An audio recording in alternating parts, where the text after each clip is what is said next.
नमस्ते, मेरा नाम है गौरव विमल एंड वेलकम टू फिनकेयर। अगर आप स्टॉक मार्केट में इन्वेस्ट करते हैं या इन्वेस्ट करना चाहते हैं या आपने कभी इन्वेस्ट किया था तो आपके दिमाग में एक क्वेश्चन जरूर आया होगा कि how to find a multibagger stock. क्योंकि जो भी स्टॉक मार्केट में इन्वेस्ट करता है वो अपने पैसों को मल्टीफोल्ड करना चाहते हैं, तो आई एम श्योर तो आप भी अपने पैसों को मल्टीफोल्ड करना चाहते हैं। इसलिए आपने यूट्यूब पे बहुत रिसर्च करी होगी और अगर देखेंगे तो यूट्यूब पर इस टॉपिक पे बहुत सारी वीडियो मिल जाएगी। अगर यूट्यूब ही छोड़ दें, गूगल पे भी अगर हम सर्च करते हैं इस पर बहुत सारा आर्टिकल मिल जाएंगे, बहुत ही ज्यादा आर्टिकल मिल जाएंगे।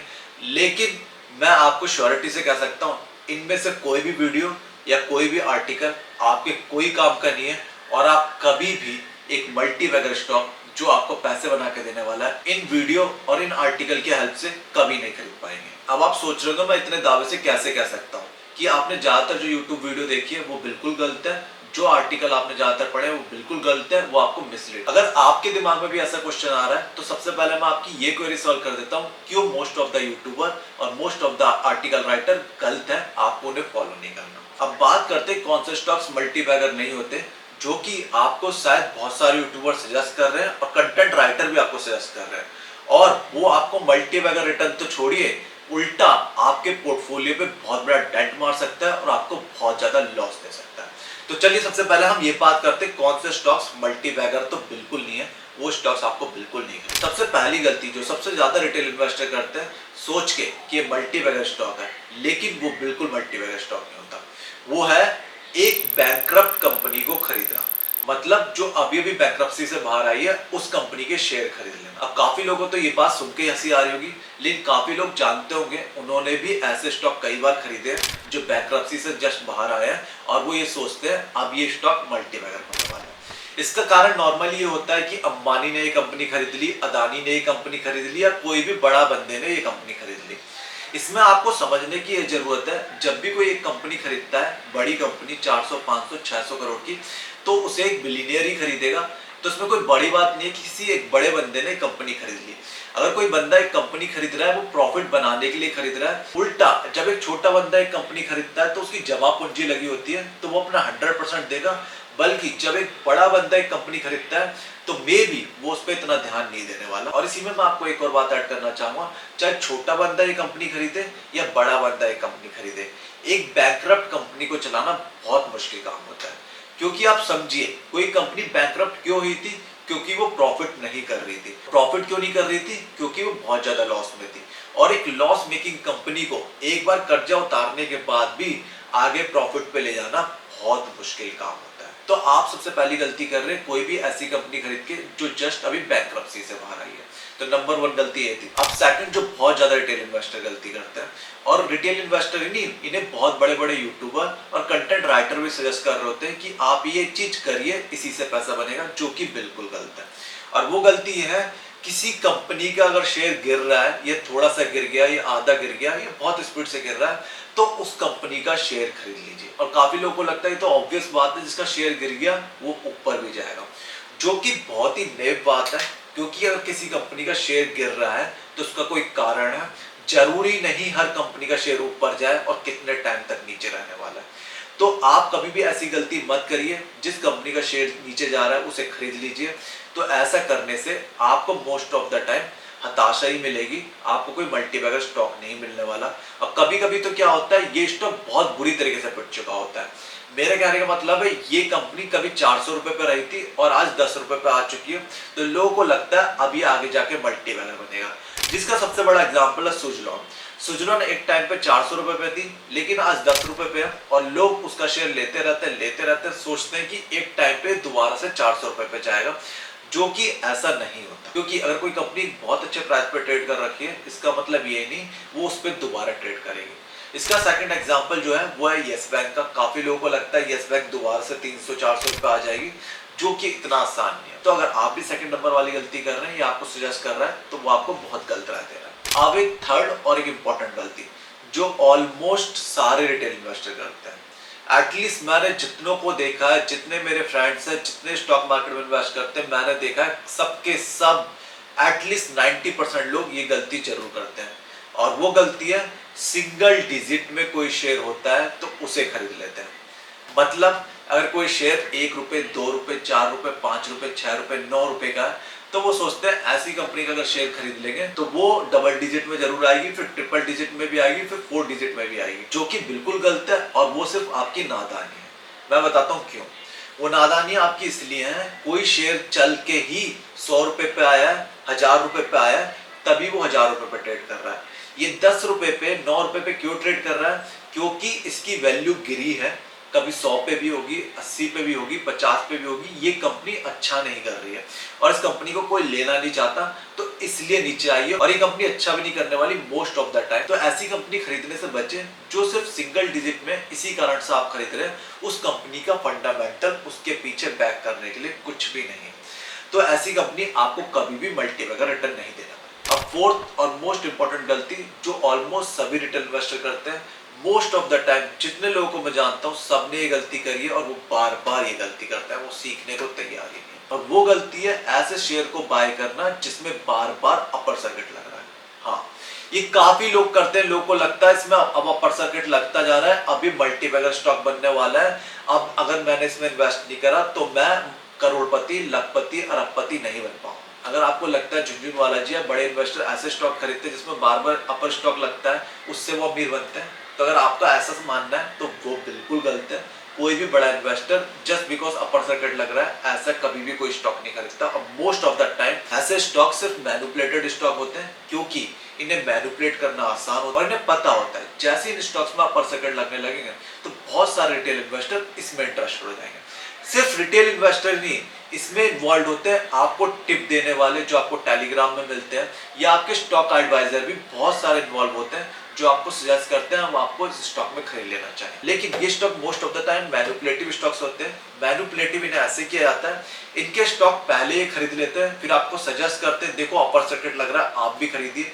आप खरीदते रहते हैं, खरीदते रहते हैं, खरीदते रहते हैं, लेकिन इन्हें पता होता है कब सेल करना है, और जब इनका पीक आता है ये सेल करना शुरू कर देते हैं और आप खरीद रहे होते हैं कि हल्का सा और नीचे जा रहा है, ये बेच रहे होते हैं।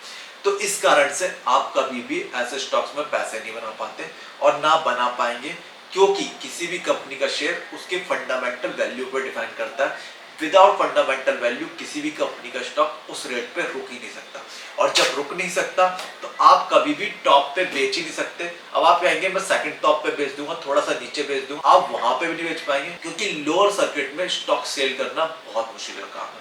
तो अगर आपको लगता है कि आप सही टाइम पे एंट्री ले लेंगे और सही टाइम पे एग्जिट ले लेंगे, वो आप बिल्कुल नहीं करने वाले। अगर आप इन 4 पॉइंट में से कोई भी एक गलती कर रहे हो, या कोई यूट्यूबर या इंस्टाग्राम इन्फ्लुएंसर या आपको टिप देने वाला बंदा आपको ऐसे स्टॉक खरीदने के लिए सजेस्ट कर रहा है, तो आप सावधान हो जाइए। मोस्ट ऑफ द टाइम उस बंदे को कुछ नहीं मालूम, वो जस्ट अपना कोर्स बेच रहा है या आपको टिप्स बेच रहा है या जस्ट अपना इंस्टाग्राम अकाउंट चला रहा है। ऐसे बंदों से आप पैसे नहीं कमाने वाले, क्योंकि इस तरीके से मल्टीबैगर स्टॉक्स नहीं खरीदा जाता। अब क्वेश्चन उठता है तो मल्टीबैगर स्टॉक को ढूंढे कैसे, क्योंकि जब बहुत नीचे गिर गया तब नहीं खरीदना, सिंगल डिजिट में आ गया तब नहीं खरीदना, तो शेयर खरीदना कब है? आपकी इस प्रॉब्लम का सॉल्यूशन मैं दे देता हूं। लेकिन एक मल्टीबैगर शेयर ढूंढने के लिए सबसे पहले आपको पता होना चाहिए एक मल्टीबैगर शेयर और मल्टीबैगर स्टॉक होता क्या है। क्वेश्चन उठता है ये मल्टीबैगर स्टॉक होते क्या है। आई नो बहुत इजी क्वेश्चन साउंड करता है ये, लेकिन इसका आंसर इतना इजी है नहीं। काफी लोग आप में से ये कह रहे होंगे मल्टीबैगर स्टॉक का मतलब जो बहुत ज्यादा रन कर जाए वही मल्टीबैगर स्टॉक है, लेकिन कितना रन कर जाए?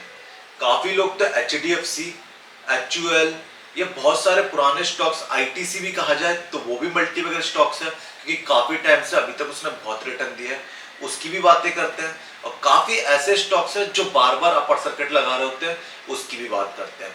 अब किसी को मल्टीबैगर स्टॉक खरीदना है तो भैया वो खरीदे कैसे?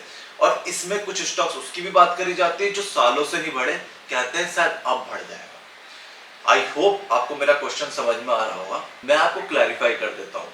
एक मल्टीबैगर स्टॉक वो स्टॉक होता है जो आपको किसी डिफाइंड टाइम पीरियड पे बहुत सारा रिटर्न देने का दावा करता है। मतलब आपको पता है अगले 5 साल में या 10 साल में ये मेरा पैसा 10 गुना, 20 गुना, 25 गुना करने वाला है, या अगले 5 साल में मेरा पैसा 3 गुना, 4 गुना, 5 गुना, 10 गुना करने वाला है।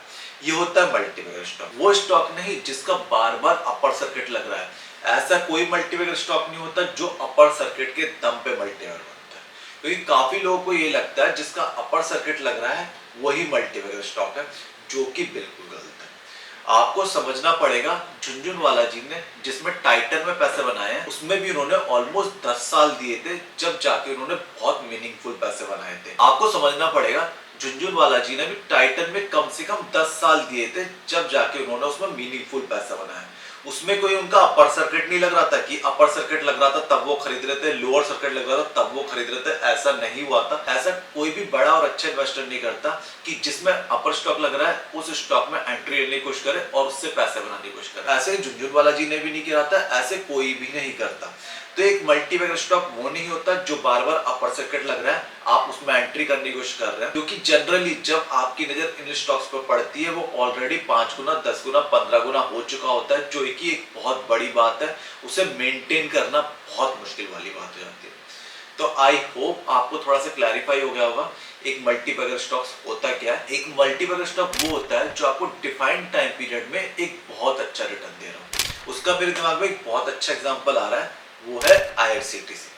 आई नो आप में से काफी लोग कहेंगे आईआरसीटीसी तो गिर रहा है, उसने तो हमारे पैसे डुबाए हैं, लेकिन मैं आपको बता रहा हूं काफी लोग नहीं समझ पाएंगे IRCTC is a multibagger stock, क्योंकि आईआरसीटीसी जब लिस्ट हुआ था उसे अभी पूरे 4 साल भी नहीं हुए और अभी भी उसने 5-6 गुना रिटर्न दिए हैं। 4 साल में 5-6 गुना रिटर्न अगर आपको लगता है कम है तो मैं आपको कहना चाहूंगा आप बहुत अनरियलिस्टिक एक्सपेक्टेशन के साथ स्टॉक मार्केट में आए।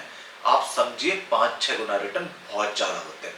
आप इतने पैसे ना रियल एस्टेट में बना सकते, आप इतने पैसे ना एफडी में बना सकते, आपने आईआरसीटीसी में बनाया। आपने पैसा क्यों लूज करा? क्योंकि आपने उसके टॉप पे खरीदा था और आपको कभी भी टॉप पे नहीं खरीदना। तो चलिए आई होप आपको थोड़ी क्लैरिटी मिल गई होगी कि एक मल्टीबैगर स्टॉक होता क्या है।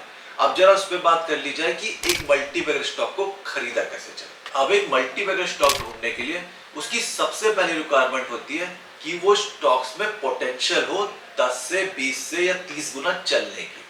अब ये भी काफी लोगों को ऑब्वियस लग रहा हो, लेकिन जब वो स्टॉक बाय करते हैं वो ये नहीं देखते। मैं बताता हूं कैसे। अगर किसी स्टॉक की मार्केट कैप 1 लाख करोड़ की है तो आप समझिए वो 10 गुना बहुत ही मुश्किल से चलने वाला है। इसका रीजन मैं बता देता हूं। इंडिया की सबसे बड़ी कंपनी 10 लाख करोड़ पे ट्रेड करती है। अदानी अभी 1.5 लाख करोड़ पे आ चुकी है। तो अगर आपको लगता है अब भी वो आपको 20 गुना 30 गुना पैसे देने वाली है तो वो आपकी बहुत ही अनरियलिस्टिक एक्सपेक्टेशंस है। तो सबसे पहले तो एक स्टॉक की पोटेंशियल होनी चाहिए कि वो मल्टीबैगर बन सके। और वो पोटेंशियल कैसे पता चलेगी? वो पता चलेगी हमें एक कंपनी खरीदनी है 1000 करोड़ से कम मार्केट कैप। जब आप एक कंपनी खरीदते हैं 1000 करोड़ से कम मार्केट कैप पे तो वो 10,000 करोड़ की भी हो सकती है, 1 लाख करोड़ की भी हो सकती है और वहां बनाएंगे आप मल्टी बैगर रिटर्न। अगर आप 100 करोड़ की कंपनी खरीदते हैं तो 1000 गुना चलने के बाद भी इंडिया की बड़ी कंपनी नहीं बन पाई है। तो ऐसी कंपनियों में आप पैसे बना सकते हैं और आपको ऐसी कंपनियां खरीदनी है मेनली जो 1000 करोड़ से कम। नंबर 2, ये कंपनी जो प्रोडक्ट बना रही है वो सस्टेनेबल होना चाहिए, फ्यूचरिस्टिक होना चाहिए। फ्यूचरिस्टिक का मतलब मैं बता देता हूं क्योंकि लोगों के दिमाग में रोबोट एआई ये सब आने लगता है। उसका मतलब वो नहीं होता। अगर आप एक स्टोव भी बना रहे हो, अगर आप एक ट्यूबलाइट भी बना रहे हो तो ट्यूबलाइट तो सबके घर में रहेगी, बल्ब बना रहे हो तो ये सब चीजें फ्यूचरिस्टिक है, मतलब आगे भी चलती रहेगी। तो अगर आप या बर्तन बना रहे हो तो आगे भी चलती रहेगी जहां तक हम फ्यूचर देख पा रहे हैं। तो इसे कहते हैं फ्यूचरिस्टिक और सस्टेनेबल। अगर कंपनी इस बिजनेस में और वो छोटी कंपनी है और वो ग्रो करने की कोशिश कर रही है तो श्योरली वो आपको मल्टीबैगर रिटर्न देगा। तीसरा पॉइंट आपको ये देखना है कंपनी अंडर वैल्यूड हो। अंडर वैल्यूड मतलब इस कंपनी का शेयर ना चलाओ लेकिन आप अगर इसका प्रॉफिट देखेंगे कंटिन्यूस बढ़ता जा रहा है। मतलब अगर कंपनी का प्रॉफिट बढ़ रहा है तो उसका शेयर आज ना कल जरूर चलेगा। तो ऐसी कंपनी जब आपको मिलती है तो वो अंडर वैल्यूड है और आपको श्योरली एक मल्टीबैगर रिटर्न देने का दम है। तो आई होप आपको थोड़ी सी क्लैरिटी आई होगी कि मल्टीबैगर स्टॉक को बाय कैसे करना है। तो आप ये ऐसी फालतू वीडियो देखना बंद कर सकते हैं जो आपको बता रही है इसमें अपर सर्किट लग गया, ये कंपनी बैंकक्रप्ट हो गई, आपको बहुत पैसा देगी, इसे अदानी ने खरीद लिया, इसे अंबानी ने खरीद लिया। इससे आप कभी पैसा नहीं बनाने वाले। अगर बनाने वाले हैं तो आप याद रखिए आपके सराउंडिंग में जो बंदा आपको सजेस्ट कर रहा है क्या वो करोड़पति है या करोड़पति बनने का दम रखता है, आप इतना ही सोच लीजिए। उसमें इतनी समझ है, अगर आपको लगता है समझ है तो आप उसकी एडवाइस लीजिए, अगर नहीं है तो मत लीजिए। तो आई होप आपको सब समझ में आ गया होगा। अगर आपको कोई भी क्वेरी लगती है तो आप नीचे कमेंट कर सकते हैं, आपके लिए मैं हमेशा हाजिर हूँ। तो आज के लिए इतना ही। My name is Paul.